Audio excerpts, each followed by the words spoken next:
Hey guys, it's Brandon. Behind me is my 23 Can Am Maverick X3 Max 4-seater. Um, Wanted to make a video today going over the 10 things I wish I would have known before buying a side-by-side.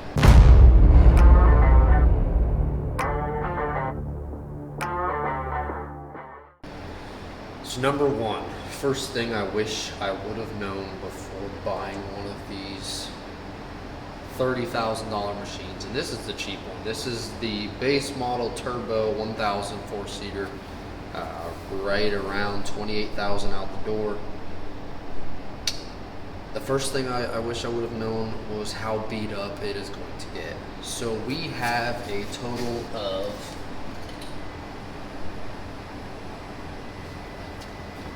193 miles on this thing, and we've had it since April of this year, so a full season nearly.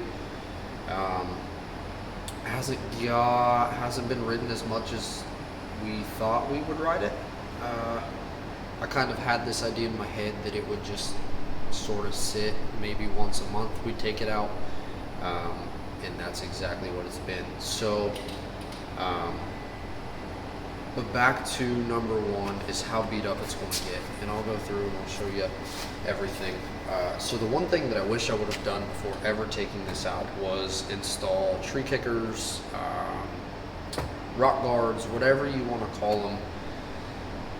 It really would have protected all of this plastic, the decals, would have helped protect the roof, especially something this long. Machine 14 foot in length, has a turning radius that is equivalent to an F450, if not worse. So the one thing that I wish I would have done is grab the tree kickers, so that way, you know, we could have helped save some of these decals and plastics. And the tree kickers are a lot cheaper than new plastic, and especially, or even graphics. Pricing graphics kits right now, they're about $1,000, whereas the tree kickers are roughly $300 for a set for one of these. So bite the bullet early on, get what you need, and then you won't have to worry about it later. Second thing I wish I would have known was just how little we're going to ride it. Like I said, I kind of had that idea in my mind. My girlfriend and I really wanted one, and at the time we didn't have anybody to ride with, so we opted for the 4-seater, thinking we would either take the kids along, her brother and his girlfriend, or, you know, just random family and friends that may want to join us for the day. We took it out for the very first time with her brother and his girlfriend the very next week, and they bought one. So it does get you hooked, and it is a lot of fun. However, having those kids and not always wanting to drag them along, it's tough to find a babysitter sometimes. You know, my parents are still fairly young. They're in their early 50s. So they have a pontoon that they like to take out, so we can't just, you know, pawn the kids off on them when we want to go ride this thing. It's got to be a planned weekend, or even just a planned day. And at the time, my girlfriend was working on Sundays, so Sundays were out of question, unless I wanted to take a 4-seater out by myself, and that's just not something that I really wanted to do. Overall, I think it'll grow on us. It's not something that I need to upgrade. I'm perfectly fine with the 23, even though the new 24s are out, and you have the XRS model, which would be turbo 200 horsepower, this being the 135 horsepower model. I really just don't see any need to upgrade. This has more than enough fuel than you'll ever need for trail riding, especially being a weekend warrior. You're not racing it, you're not doing anything crazy. This has more than enough power and get up and go than we'll ever need. Number three, third thing I wish I would have known was how expensive these things are. And I'm not talking the machine themselves or maintenance or anything like that, but What I'm talking about is what you should have set aside for one day of riding. Typically, we would go through about half a tank of fuel. So $20 to $30 to fill it up from halfway. So for easy math, we'll call it $25. When you get to where you're going, that uses fuel, and you're pulling a trailer plus this, so it's additional fuel than what you'd be using, like with your regular fuel mileage. So we'll do 25 again. Odds are you're going to have a pickup truck with a V8 or something not very good on fuel to take one of these puppies along with you. So you're at $50 already. You're going to want to eat wherever you go. You might as well, for two people, say another 25, you're at $75. And then last but not least would be any entry fees to anywhere. So the place that we go is $20 a person, that's another $40. So you're over $100 for a single day of riding. With that being said, I know these typically, the riders, drivers, everybody, especially if it's going to be a long weekend, everybody likes to drink when they ride these things. So, you know, add on another $20 for alcohol for a day or a weekend. You know, you're up to $150 for a day of riding, or a couple days of riding. So they're very pricey machines, even if you're not breaking them and looking for upgrades, are still cost a lot of money to ride.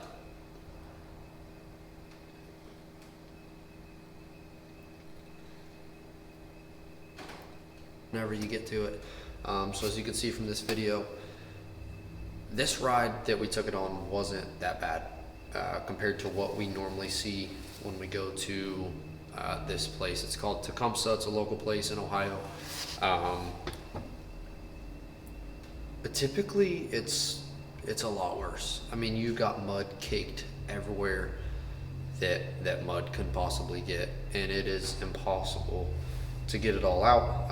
I know the first time I washed it, of course it was still brand new. We hadn't yet gotten into any trees. It still looked brand new, all the stickers intact, but it was just caked in mud. So I wanted it to get back to brand new, and I spent 4 hours out in the front yard on Sunday washing this machine. Talked to a couple buddies. I said, hey, you know, what do you guys do after each ride? Do you really go this in depth with it, or, you know, is it something you just kind of knock the mud off and then worry about the full, you know, the full detail later on? You know, toward like one time at the end of the year, and they said that's typically what they'll do. If they're riding a lot, they'll do it twice. Once kind of halfway through 4th of July-ish. They'll get it back to, you know, as close to brand new as possible, and then again at the end of the year.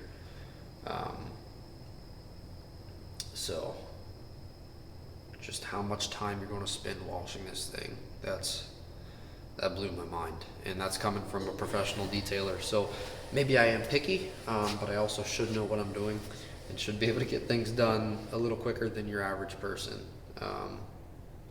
But I do strive to get it back to as good as possible, so that's probably where I'm losing a lot of time. Number 6 would be how easily they will roll. The Can Am Maverick. So as you can see, they're really easy to tip over. It was kind of a sticky dirt, so your tires would just kind of plant, and it just, all the momentum carried over, and there was just no saving it. I tried to get that back in, kick around, and kind of, you know, drift around the corner, and it would have been okay, but it just wasn't happening. The other 3 times that I can recall, just uneven terrain, and it just kind of right over on its side, and everybody jumps out, tips it back over, and you're on your way. The thing I wish I would have known, before purchasing one of these was what all you need to take when you go riding. So in addition to that, you know, $150 a weekend for 2 people. Another thing you're going to want to take is extra clothes and extra shoes, extra. If you have room to pack it, just pack it. You're going to be soaked if you don't have a windshield, and this is new, by the way. Just put this on after I washed it. Haven't yet ridden with it. I'm hoping it cuts down on some of the mud and dirt coming through the front, and then I'm going to get lower doors to help prevent it from coming in the sides. This will all still be open, and then we do have the roof on here, so I'm hoping that'll cut down on a lot of it. And then I'm debating on whether or not to get fenders. They look hideous. They do serve a great purpose, especially since these tires, wheels and tires, stick out a good 3 inches or so past the side of the buggy here. It would be a good idea and help prevent some of that mud from flinging up and inside. But just overpack whenever you go on a day trip or even a weekend trip. Pack as many clothes as you can. Gloves, sunglasses, regular glasses, goggles if you have them. If you're required to wear a helmet, wear a helmet, or if you feel better wearing a helmet, wear a helmet. There's no shame in that. There's no shame in being safe. We typically, like I said, don't get too crazy. So we don't wear helmets. However, if we were going somewhere where it's going to be high speed or lots of just foolishness, we would definitely bring helmets along with us. Item number 8, wish I knew before buying a side-by-side, has to be, if you have any other hobbies, just flush them down the toilet. Whether you're riding this thing or cleaning this thing, it's going to take up a lot of your time. I grew up riding dirt bikes. I've ridden dirt bikes since I was 4. It's something that I love to do. I wish I could continue to do. Unfortunately, since this thing has come along, we get a free weekend from the kids, or you know, I know a lot of relationships are going to look different than mine. So we have a more family-oriented relationship versus, you know, the girl has their thing, the guy has his thing, and you guys can do your own things on the weekends where you don't have anything planned. Typically we'll ride this, like I say, about once a month, and then on the other 3 weekends out of the month, we're doing something family-oriented. So for me to jump ship and just go ride the dirt bike one of those other free weekends would feel like I'm putting a burden on her to watch the kids all day.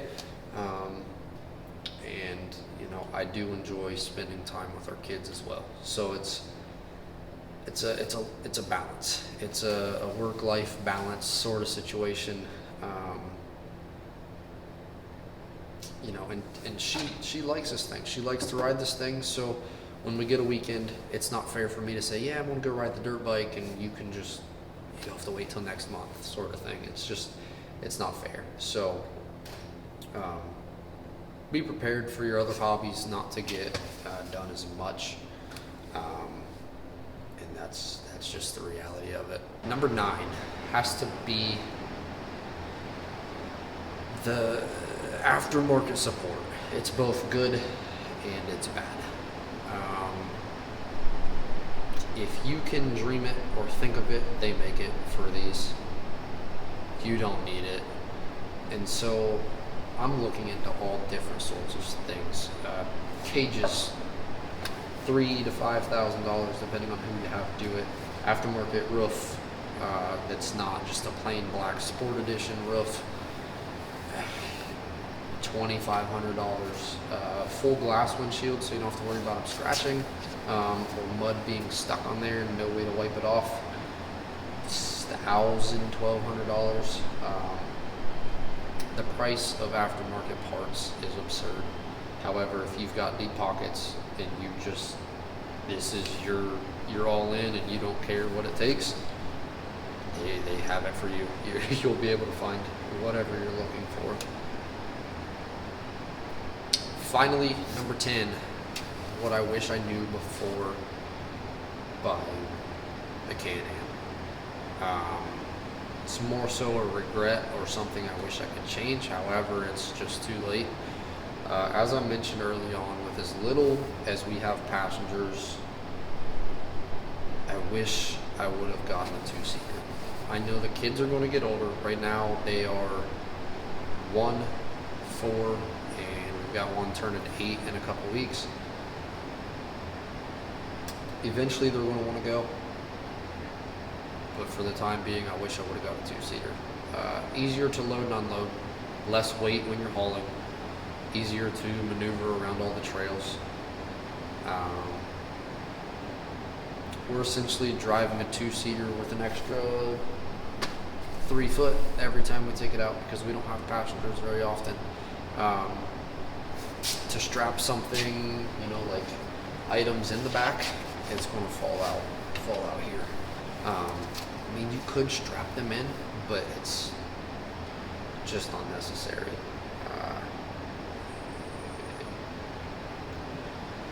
The 4-seater's fun. It's fun. A 2-seater, I'm 28, I'm still fairly young. I still like to get crazy every once in a while, so this just won't really allow you to do it. If you have people that are going to go with you, and you know that for a fact, or you have older children that are, maybe 10 or older, you probably won't regret the 4-seater. However, myself, kids being younger, everybody else kind of having those side-by-sides as well, I definitely wish I would have gone with the 2-seater. But it's one of those things now that you can't change. You have to enjoy what you got. I'm not one of those to be super picky and want to sell this or return it or trade it in or anything like that. That's not who I am. I'm thankful to be able to have one of these. I kind of never thought I'd be in this spot. That's a whole other video. But I never thought I'd be able to get one of these. Long story short, just I didn't know what my life was going to be. The detailing thing went wild. I love it. It's fun. Is it long term? I'm not sure yet, but it's going so well. I don't know how I could trade it in. So, just to be able to have one of these, I'm super grateful, very thankful, and it's something that we do enjoy. So even being a 4-seater, I'm thankful to have one and be able to get out and do what I love and explore. And yeah, it's an awesome machine. I know we haven't ridden it much, but it's truly an awesome experience, and it's fun every time you take it out. So that's going to wrap it up for this one, I think. Stay tuned. I want to start rolling these videos out about once a week throughout 2024. I purchased a new camera, so I want to put that to use. I've got another lens coming, as well as a microphone dedicated for this camera. So I hope that we'll be able to get some cool stuff. Sorry, I'm probably a little weird in this video. It's the first time I've been in front of a camera in a long time, so I'm kind of, I guess, camera shy. It's never been an issue before, but for whatever reason, making this, maybe it's because it's late. It's about 10 o'clock. We'll get through it, and we will be all right. And we'll have some more videos coming up soon. In the meantime, give this video a thumbs up, subscribe. I think that about covers it.